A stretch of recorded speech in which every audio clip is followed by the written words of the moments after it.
welcome to Simpler Bible, a daily journey to biblical understanding. Welcome to day 30 of Simpler Bible. Today will be considerably shorter than yesterday. I say that, but who knows? I might get really excited about some things and share a lot more than I expect.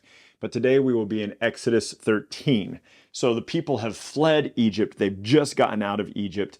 And today we are calling this the firstborn and the pillar. Look at verse 1 and we'll begin there. All right.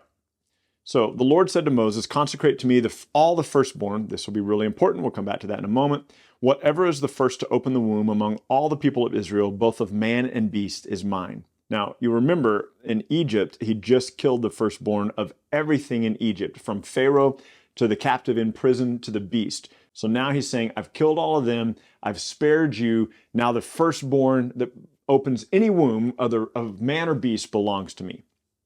We'll get into that a little bit more with the Levites. Verse 3, then Moses said to the people, remember this day in which you came out of Egypt, out of the house of slavery. Very, very key, deep theological truth there. We'll talk about a lot in Hebrews. For by a strong hand the Lord brought you out from this place. No leavened bread shall be eaten, right? Nothing that's false. Today in the month of Abib you are going out. And when the Lord brings you into the land of the Canaanites, the Hittites, the Amorites, the Hivites, and the Jebusites, which he swore to your fathers, that's Abraham, Isaac, and Jacob again, to give you a land flowing with milk and honey, you shall keep this service in this month. So 7 days you shall eat the unleavened bread, and on the seventh day there shall be a feast to the Lord. Unleavened bread shall be eaten for 7 days. No unleavened bread shall be seen with you, and no leaven shall be seen with you in all your territory. You shall tell your son on that day, it was because of what the Lord did for me when I came out of Egypt. It shall be for you a sign on your hand and as a memorial between your eyes, that the law of the Lord may be in your mouth. For with a strong hand the Lord has brought you out of Egypt. You shall therefore keep this statute at its appointed time from year to year. So here's what he's saying. I want you to understand this. I want you to remember the Passover, celebrate it every year, 14th day of the month, celebrate the Passover every year, and then have a feast for 7 days. And this will be a reminder to you. It would be like binding something on your hand or on your forehead, so that the law of the Lord, what God has done, can be in your mouth. And so he wants them to remember this. We talked yesterday about how this is really a picture of Christ. And so we want to remember what Christ has accomplished. We want to remember what Christ has done. I will say this. No, I won't. So maybe in the blog. Verse 11. When the Lord brings you into the land of the Canaanites, as he swore to you and your fathers, and shall give it to you, you shall set apart to the Lord all that first opens the womb. All the firstborn of your animals that are male shall be to the Lord's. Every firstborn of a donkey you shall redeem with a lamb, or if you will not redeem it, you shall break its neck. Every firstborn of a man among your sons you shall redeem. And when in time to come your sons ask you, what does this mean? You shall say to them, by a strong hand the Lord has brought us out of Egypt from the land of slavery. So, look at this in verse 13. Every firstborn of man among your sons you shall redeem. The Bible uses this language of firstborn several places. And in the New Testament, we see it referring to Jesus. Jesus is the firstborn. It says in Romans 8:29, it talks about him being the firstborn from the dead, the firstborn among many brothers, the firstborn of the resurrection. And so all this language is used for us in Romans 8:29, Colossians 1:15 and Colossians 1:18, Hebrews 1:6, Hebrews 12:23. I go back and forth on it, and I would love your opinion on it. I'd love your take on it. I think that Hebrews 12:23 is a reference to the believers. It could be a reference to Christ. I wouldn't have any issue with that at all. But it talks about the assembly that we have come, that we redeemed people have come to the assembly of the firstborn. And so it's either that we, the believers, the redeemed, are the assembly of the firstborn, or we, the redeemed, have come to the assembly of the firstborn being Christ. Either way, it's a beautiful text. And again, here is the picture of the firstborn. Why? Because the firstborn belonged to God.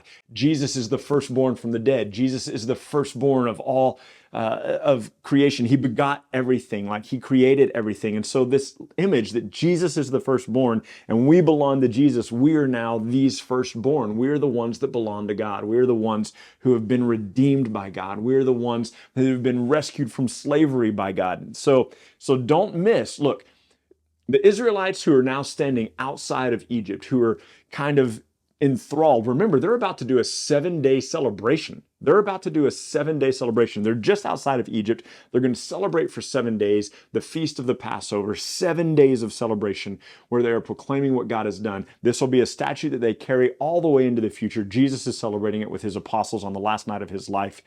And so this is a very real physical thing that's happening to the Israelites, but don't forget that there's also a spiritual implication to it, and that you and I have been set free from from slavery by Christ. He is our Passover lamb. We have been covered by his blood. We are free from the coming judgment of God.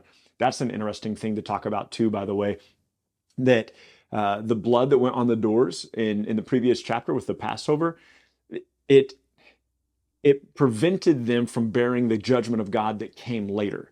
And so we who are under the blood of Christ, when God comes with his coming judgment, as we see in the end of the Bible in Revelation, we will be set free from that. We will not bear the coming judgment of God. We will be rescued from the coming judgment of God by the blood that covers us now. And so Christ is our Passover lamb. Christ is the firstborn of the believers. Christ is the firstborn of the dead. And we who have come to Christ are part of the assembly of the firstborn. Do not miss that language in the New Testament. It all comes back to this right here. Those who have been ransomed by God, rescued by God, and now have been consecrated to God. And you and I are part of the church, the assembly of the firstborn. We belong to God. What an incredible thing. I mean, like, I just want to tell you, like, hit pause for a moment. Like, it's okay. Just hit pause and think about that for a bit. You and I, consecrated to God, rescued by God, redeemed by God, set free from slavery, and now we belong to God as the firstborn because Christ is the firstborn from the dead. And so all these references, one more reference, Revelation 1:5. And so anyway, love it, love it, love it. And probably I should talk about that for like an hour, but we're not going to.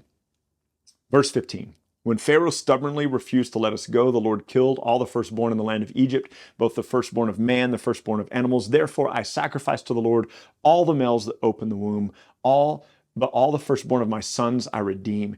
It shall be as a mark on your hand, or frontlets between your eyes, for by a strong hand the Lord brought us out. My goodness, how many times have we heard that already in this chapter? I think that's 4. By a strong hand the Lord brought us out. When Pharaoh let the people go, God did not lead them by the way of the land of the Philistines, although that was near, for God said, lest the people change their minds when they see war and return. We're going to come back to that. We'll come back to that in a few chapters. But God was like leading them out of Egypt. They've been slaves in Egypt for a substantial amount of time now. They've lived in Egypt for 430 years. And God goes, you know what? I'm not going to take them past the land of the Philistines, because if they see war, they might freak out and go back to Egypt. So he leads them a different way just so they can avoid some of that conflict. Do you remember what happened when Pharaoh took away the straw from the bricks and the people had just worshiped God? Yay, God's rescued us. God's going to deliver us. And then Pharaoh takes away the straw from the people and they get so dejected in their spirit. They are like, Moses, Aaron, just leave us alone. Let us just be slaves here. Just be done with it. God doesn't want that to happen again. So he keeps them away from warfare so that they won't be dejected and return to Egypt. Keep that in mind too, because we're going to see that in a couple of chapters, this returning to Egypt idea.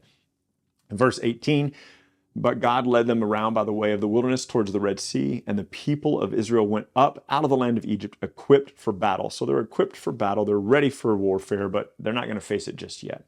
Verse 19, Moses took the bones of Joseph with him, for Joseph had made the sons of Israel solemnly swear, saying, God will surely visit you, and you shall carry up my bones with you from here.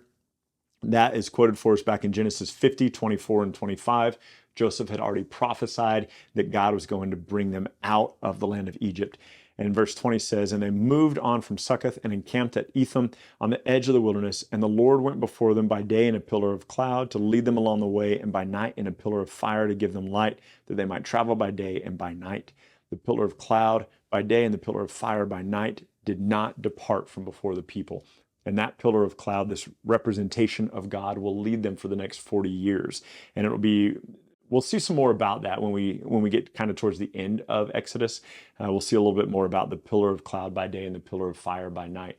But it led the people, and when the pillar moved, they moved. We'll come back to that in a minute. When the pillar stopped, they stopped, and they'll set up camp there. And so this is God physically, tangibly leading the people out of Egypt. And now where they're going to be is for 7 days, they're going to celebrate the feast of the Passover.